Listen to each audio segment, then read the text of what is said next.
So welcome to this session on the need for teamwork and how to support it, tips and tools for better interprofessional work in the best interest of the child. This is going to be a more interactive session, a sort of a panel, where we have different participants who will share their thoughts and ideas with us about need for teamwork. I would like to introduce them. It will be in alphabetical order. Dr. Katalin Balog is legal interpreter, Hungarian Dutch, and researcher in legal interpreting. She is the coordinator of the training for legal interpreters and translators at KU Leuven. One of her main topics is interviewing children in a legal setting. She was the coordinator of Co-Minor 1 and 2 projects and the CHILLS project. Then Dimitri Elman, who is the interpretation coordinator at the Office of the Prosecutor of the International Criminal Court. He has been coordinating the interpretation services for the court since 2015. He graduated in law, political sciences and history, and later in psychology. He also taught French as a foreign language for many years in various institutions. Prior to joining the ICC, he was working in the language services section at the Special Tribunal for Lebanon, coordinating the interpretation services of the Office of the Prosecutor of the International Criminal Court. Consists mainly of sourcing, recruiting, training, and coordinating the deployment on assignment of ICC-accredited field interpreters. Most of these interpreters are recruited to provide interpretation in languages of lesser diffusion. Then Eric van der Musselen, he has a master in law that he got at Antwerp University. He started at the Bar of Antwerp in a public law and environmental law office.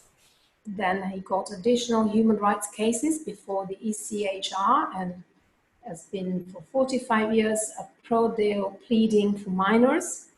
And from 15 years, he's been a registered youth lawyer.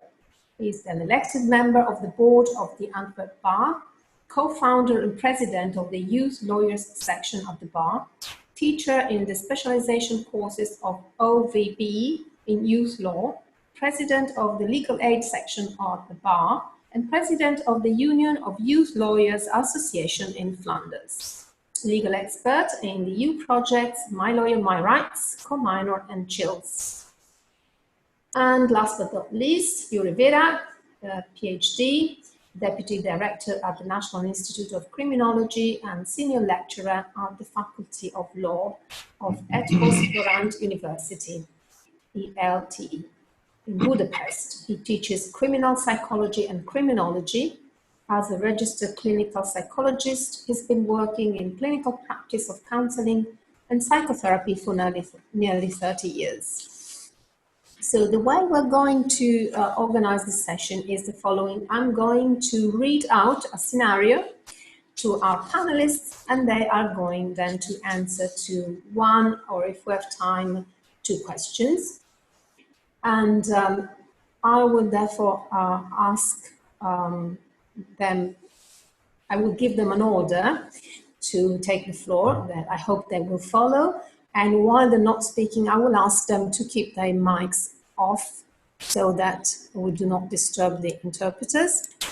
And then we will probably take 30 to 35 minutes and leave 10 to 15 minutes for questions that I hopefully will be able to read on the Q&A section of the platform. So now let's move to the scenario for our panelists. A refugee girl who speaks Dari was sexually assaulted and she has to be interviewed as a victim. There is a suspicion that she could have been raped by another minor. The professionals involved in the procedure are present. An interpreter must be called in to translate. Now, the question is, what are the needs of the professionals, of all of you, in terms of interpretation given the vulnerability of the client.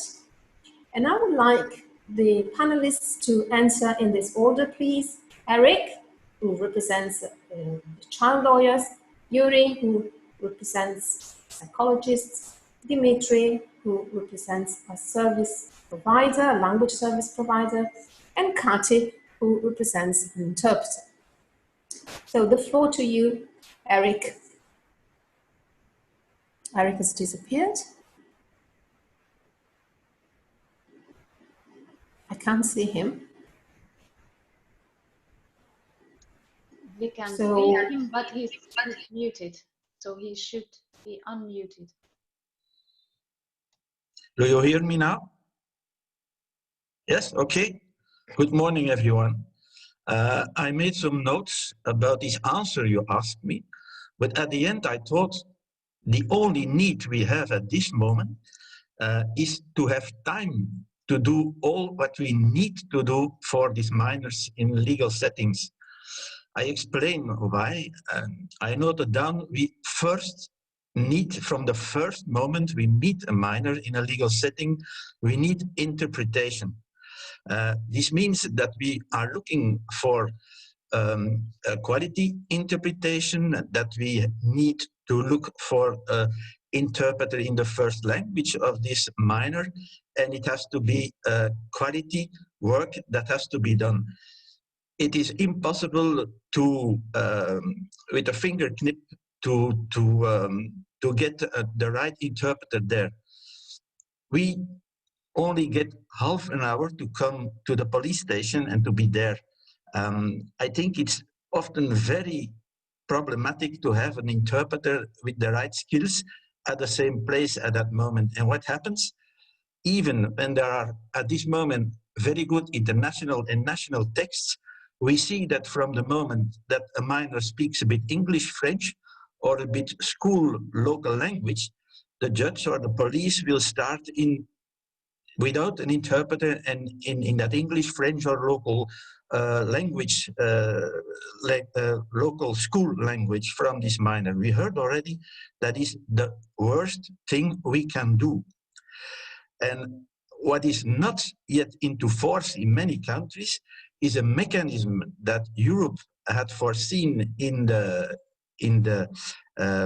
legal texts, a mechanism at the start of every moment of the procedure to get the right interpreter. If they do not give you one, the interpreter in the first language, or an interpreter without quality problems. If this will not happen and we do not take the time to get the right interpreter, the children will be highly frustrated. And there is another element we spoke about, that not too much, about parents that do not speak the legal language. We see, and in these 45 years, I did see still the same thing, that when foreign people come in, mostly the fathers are working, have contact with the local people, children go to school, but often mothers do not come in contact with local people, do not speak enough the local language. And because Europe says in the guarantee directive from 2016 that it is a guarantee for children that their parents are informed, I made a constatation that often the mothers do not know what is going on, because nobody informs them when something happens with their child that they do not like to know, and everyone says, yes, yes, it's going well, mama, don't bother. But at the end, these mothers know, of course, what there is, and the family is very anxious about it. We should see that not only for the children, but certainly also for the mothers who do not speak enough local language, interpreters are present. So I should say, let us take time to handle these cases, and that in the first moment of every phase of the acting about these children. And that can be the first time in a psychologist, in a medical study, or the social worker, that can be with a lawyer, with the prosecutor, with the judge. It depends of the case, But someone who comes from the first time in connection with an other language speaking child should take the time to look for the right interpretation. That is my point that I would make. Let's take time to do it. Thank you. I can go on. It's a bit unfortunate because as a service provider, I shouldn't be speaking right now, but let's start. In that case, for instance, let's imagine we're in an ideal case. Well, there is a service provider in this situation. Of course, as a service provider, we will first look at the language needed. In this case, it would be Dari, in combination with whatever national language is needed: French, English, Hungarian, Italian, etc. From what I hear from the first professional, Eric, from the lawyer, the most important thing for him is the quality of interpretation. I would say, as a service provider, this would be insufficient for us to determine what profile of interpreter we would need. We would need much more information. Of course, we want to provide the best quality of interpretation. But in that case, and because this is also the theme of this panel, it's teamwork, it's interprofessional. We would go back to our client, in that case, the lawyer, and ask a bit more questions about the profile of his client, this minor. Is she considered vulnerable? Then would the lawyer need an interpreter that not only speaks the language but has experience working with minor in this legal, potentially criminal context? So for us to determine the best profile, providing that we have the choice even in interpreters, because often for languages, rare languages or languages of lesser diffusion, the choice is also limited in terms of interpreter with the relevant experience. Then if we have this profile, then we would probably also ask the lawyer before, and that goes back to what Eric says, we need time to prepare these interviews. We need time to ensure that the minor is the best advice, as well as the parents, through the interpreter. So we need time to brief the interpreter. If the interpreter is inexperienced with dealing with minor, they might also need a short training on how to handle emotional response of the minor, how to handle the challenges that the interpreter might face during such difficult interviews. I was listening to, I will go back quickly before Yuri is back, but I was listening very interestingly and carefully to Simon Smith's presentation this morning. And although in this kind of setting, like he said, there are different professionals that are independent from each other. But all of them, like Eric said, they have the same goal, and the same goal is to preserve the rights of the minor, to preserve their well-being. And in that case, again, the choice of the interpreter is crucial. And as a service provider, the client also have to understand that the choice of the interpreter is crucial for them if they want to conduct the best interviews possible. For that, all of us in this scenario, the psychologist that we haven't heard yet, but we will, the lawyer, even the police officer, if there is one, we have to create, all of us, an environment based on trust. So the lawyer can trust the interpreter, not only because the interpreter speaks the language, but also because the interpreter is familiar with this kind of setting, maybe has signed with the police some kind of confidentiality agreement. The interpreter has been well briefed in advance, is possible, and we go back to the question of time. It's not always possible because there are urgent needs, but so this is crucial to maintain a trust, not only from the professional between themselves, but also for the child to trust whoever he will interact with, and to trust the lawyer.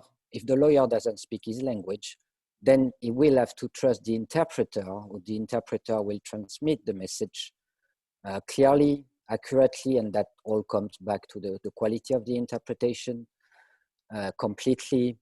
So there, I wanted to emphasize on the need for the service provider to know exactly what are the requirements and the expectation from the user, be it the lawyer or the psychologist, so we can provide a better service, again with the same goal for all of us, to preserve the psychological integrity of the child and the integrity of the procedure. I can go back to that later after Yuri, if you want, and if Amalia wants me to. Well, I have the faintest idea what other persons were talking about, but about the needs of the professionals, from my point of view, adequate information and proper training is the 2 points which seem to be extremely important. And these are important because the victim of sexual violence is usually severely traumatized. What that means? That means that her behavior can be unexpected, strange, or even odd. Sometimes her conduct, her attitude seems to be incomprehensible or even weird. For example, she can be nervous, excited on the one hand. On the other hand, she also can be surprisingly calm and emotionless, as if nothing had happened. Sometimes she is confused, troubling with cognitive difficulties, doesn't understand or misunderstand the questions and the meanings of the concept used by. Her answers can be fragmented and contradictory. One could say that she's lying when she says something incompatible or just the opposite with what she said before. But it's not lying, it's only that sometimes the questioning is the first situation when she tries to recall and complete her experiences, to put together the small pieces into a coherent whole. Other times she can be reserved, constrained, aloof, or distant, even freezed, which is a state when it seems to be impossible to do anything, even to answer a question. As we talked a lot about it, the interpreter is the bridge who connects the questioner and the minor. All the communication passes through her. So she, as well as the other professionals involved in the procedure, has to be stable enough to provide an operating and well-functioning bridge. Therefore, sufficient, adequate information and proper training is a must as far as professional needs are concerned.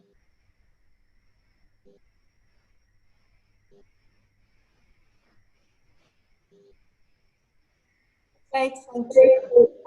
I think there's someone who wants to have a second round.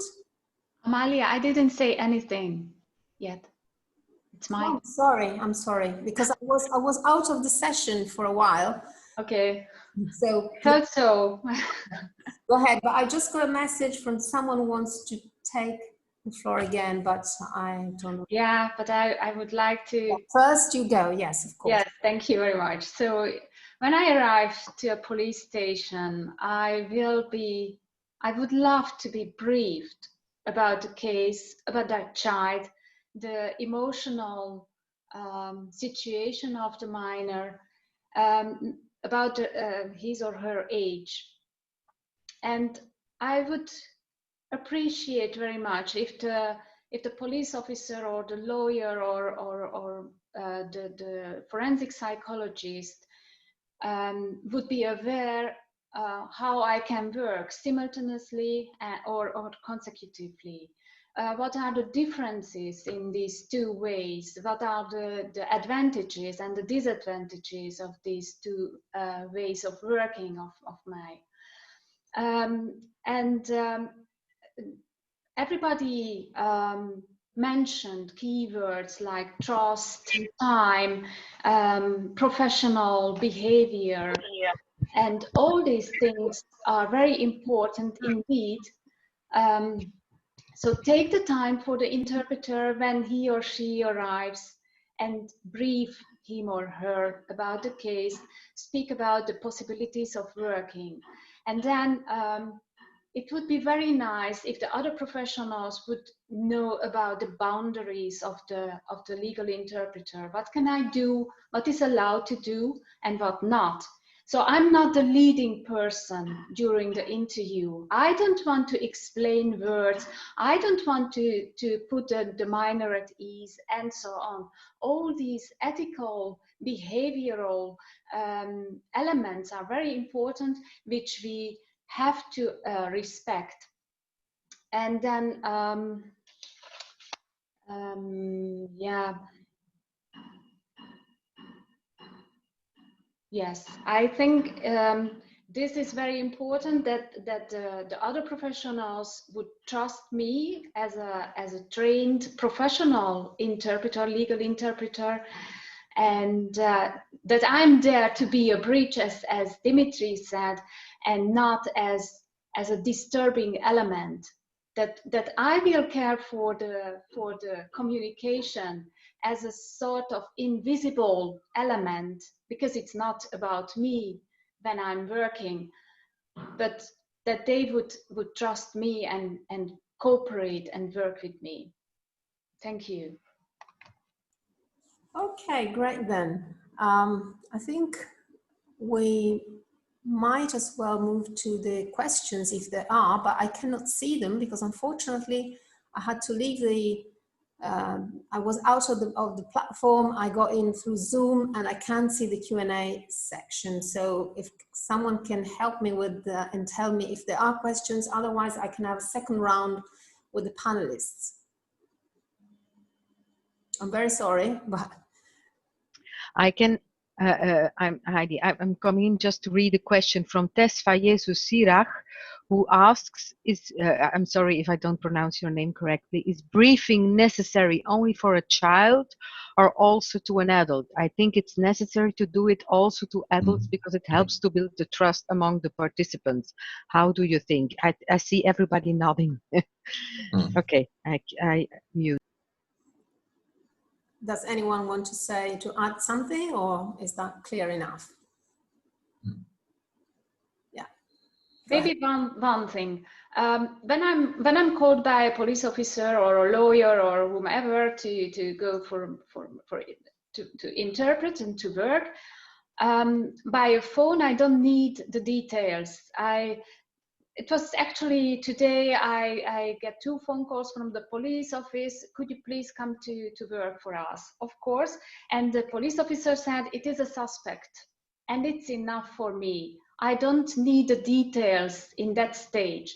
But when I arrive, I would like to be briefed, very shortly briefed about the case, the person who is speaking or who will be interviewed, and the emotional situation very shortly. But yes, I need to be briefed anyway, more in detail on the spot at the police station, but not on the phone. On the phone, it's enough, the time, the police officer and the case, and that's enough. Okay, yes, Dimitri. Yeah, just to add on the briefing, I think we maybe all forgot to mention that also it's good to brief the minor if the minor has never interacted through an interpreter, to explain to the minor himself or herself what the interpreter is there for. And again, that's very important for the trust aspect, because we don't want the minor to trust too much the interpreter either. In the first place, they have to trust their lawyer, or they have to trust the psychosocial expert who's with them, or the social worker, or even the police. So I think the briefing is of the interpreter, be it with adults or vulnerable children, is key. But of course, the client himself or herself has to be brief about the role, like Cathy said, the role and the limits of this role of the interpreter. They have to understand what the interpreter are there for. They will speak their language, so there is a natural trust that's built between the minor and the interpreter, of course, at least if they naturally, I mean, I would say emotionally trust the interpreter, and if the interpreter is professional and staying with its limit. But again, the client, the child, needs to understand the role of each professional. Mm-hmm. If I may, I would Yeah. add that I think it is to the leading stakeholder who asked for interpreting intervention to explain and to give information. If the police called the interpreter, it's not to the lawyer or whoever to give information, it's to the policeman. If it is an interpretation on the lawyer's office, the lawyer will inform the interpreter. So I think we have to be clear about it. If it is the court or the prosecutor, it is the judge or the prosecutor who is leading stakeholder who has to give information to the interpreter, in my eyes. I think we agree about that. Okay. I have another question on Zoom, if we have answered the first one. And it is, I would like to ask which way of interpreting, consecutive or simultaneous, the different professionals would prefer. So it's up to all of you to answer. Who starts? Because it's the different professionals, Kadi. I think probably they... I know, but I can tell something about the police officers which we train during their training or course for how to learn how to work with interpreters during an interrogation or during the interview with minors. And we explain them always the advantages and the disadvantages of simultaneous and consecutive interpreting. And then they choose. But that's it, what I wanted to say. So they should be aware about the advantages and the disadvantages of both type of both modes of interpreting. That's it. Eric? Me? We can't hear you, Eric. Eric, okay. Eric needs to unmute. Eric, you have to unmute yourself. Again, okay. What I would say is in police station, I like more the questioning by the policeman by questions and answers. And in that case, it's perhaps easy to give the question and the answer if it is short at once. And again, a question, again, an answer. So that is the way of interpretation I like most. But I think in court, sometimes it's very difficult. There are long interactions by the judge, by the defense, by the victim's lawyer, by the prosecutor. That is nearly impossible to translate with interval. You have to do everything, even with whispering, chuchoting, I think. It depends on the situation, I think. Okay. Anything else? If not, I will say something about the practice in Italy. You can't choose, actually. I mean, the other professionals decide, because at the police station, they need to make the minutes And so since they have to write down every single thing that is being said, they need consecutive, okay? Because they have to listen to what everybody's saying. So, and also there are no facilities for simultaneous interpreting. And the same happens in courts. They need to write down everything, and so they need consecutive. Okay, we have another question from Diana Singirnau. I'm not sure. Amalia, Yuri wanted to add something. Yeah, I can't see him, unfortunately. Here I am. Sorry, Yuri. I couldn't see. I can't It's see. okay. Can you hear me, Amalia? Okay. Okay. So I would much appreciate the information Kati mentioned, and maybe if I would have proper information about the advantages and disadvantages, I would make a different decision.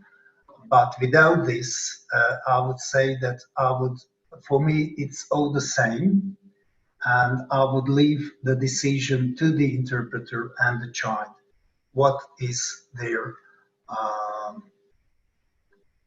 wish to use? So I would ask the minor and the interpreter first. Thank you. Can I add something, Amalia? Very short. Of course, Kati, Because yeah. it's of course for the other professionals. But we as interpreters should be very flexible, because it was already the case. I had a case where the police officer very explicitly said, please work simultaneously, because we have image and sound at the same time. I like this way of working. I started to work simultaneously, and the suspect couldn't continue speaking, because he was always disturbed by my interpretation. So we should consider and be flexible whether it is appropriate to work like this, or to switch off or to switch on consecutive interpretation. So that's all what I wanted to add. Okay, so I might move to the question I had announced by Diana Sigureno. I'm not sure about the pronunciation. And she says, in the UK, interpreters are encouraged to be proactive and asked to be briefed as soon as they arrive. The question is this enough in all cases? Because some cases can be very complex, and this last minute brief does not allow enough time to prepare. And then there's a second question. When the session is remote, the briefing may take place when all the parties are online, and this is not always appropriate, especially in a medical setting, but also in a police setting. Who wants to answer? Yes, Dimitri. I can give some answer. I think Diana answered the first question in her question. Yes, this is not ideal at all, of course, but I'm sure Eric or Yuri or Kati, they know that it happens. Last minute call in the middle of the night, and you don't have time to prepare. And yes, if even a short briefing is better than nothing. I'm sure it has happened in your career, Kati, that you haven't even been briefed at all and put in the room and said, now interpret. So yeah, I cannot give a solution to that. It's the reality. I think for that, interpreter, if they're working in legal settings already, they should follow in continuous, how do you say, continuous education, be ready, work on their terminology, but that's the best they can do. Of course, they won't know all the cases that are currently ongoing.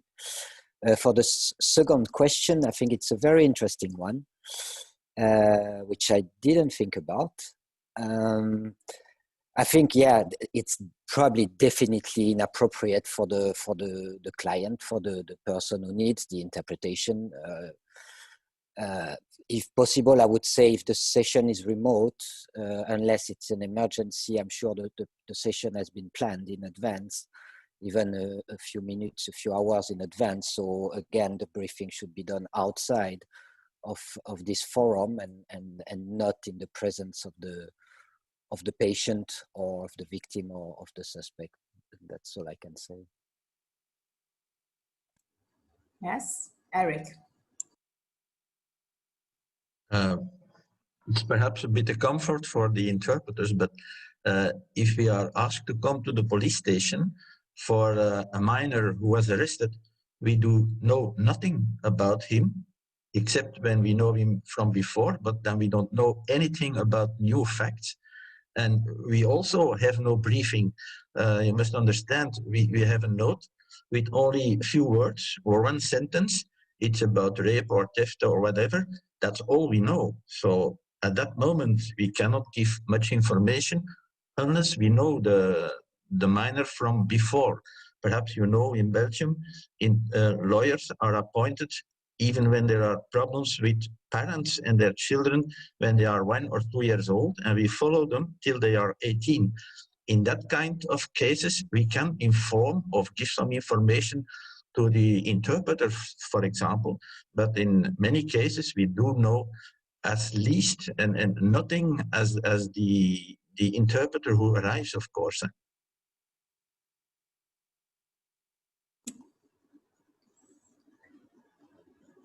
Anything else? I can't see Yuri, so I can't see if he's asking for the floor. No. We have a sort of it's not really a question, it's more a comment on the chat that says, I agree there's a need to train police officers and to be trained in interviewing minors or child witnesses. In my experience, officers have missed opportunity to record very important evidence because they were more interested in setting up. In one case, the child disclosed a sexual assault while the officer was trying to sit the child. And once the child sat down, it just went quiet. Okay, so again, being more aware of the child's needs rather than the professional's needs. Well, if there are no other perhaps, yeah. Kati and then Eric. Yeah. Okay, maybe just a small addition that in Belgium there are yearly 2 trainings for the police officers. It's a specialization how to interview minors, and one of the module of this whole training is how to interview children with another language, so via an interpreter. And then Heidi and me, we train all these police officers, and we see how important it is to see what can be expected from us, what can be offered, and how is our work, so that they would be aware. And yes, it is, and not to lose time with the setting up and so on. So it's very, very useful, this course for the police officers. Yeah. Eric, you wanted to say something? I would ask was because they speak about hearing witnesses. Sometimes police asks witnesses or victims and tries to get information from them. But in many cases, we see that when a minor is a victim from other minors, sometimes before happened other things in which they acted as a suspect and the other as a victim.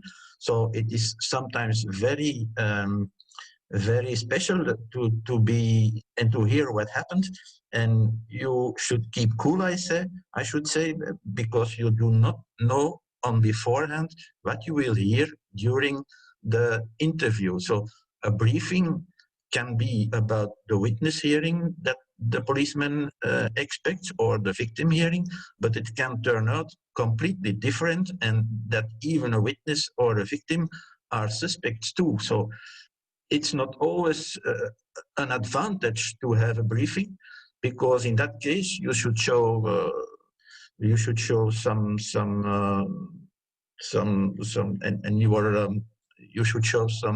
how you call that in English, yeah, if you hear that it is about something completely different as what you expected to hear from the briefing. So briefing, okay, flexibility. Be carefully. Mm-hmm. Yeah. Mm-hmm. Mm-hmm. Okay, if nothing else, if the panelists don't want to add anything else, I can read a comment. I have to add something. You Yes. can't see, but you hear me, I hope. Yeah? So it's true that there are things you can't do in the same time. I guess women are an exception because they can pay attention to different things at the same times. But to take into the consideration the professional aspects and the vulnerability aspect is absolutely possible, I guess. So it's not contradictory in my opinion. Okay, if no one else wants to add anything, we have a comment by Ksenia Yalovleva, which probably is a good to read as a closing remark. It's important to consider the imbalance of power in these settings. A vulnerable individual confronted with 4 or 5 representatives of institutions and a conversation potentially decisive for the future of this individual. Yes, we fully share this. This is basically one of the main tenets of the CHILLS project, that is to say, try and foster as much as possible through interpreting child-friendly justice. And on this note, I think we can close this panel. I'd like to thank all the speakers and all the participants. And I think we now break for, I don't know whether it's lunch, it's a snack, but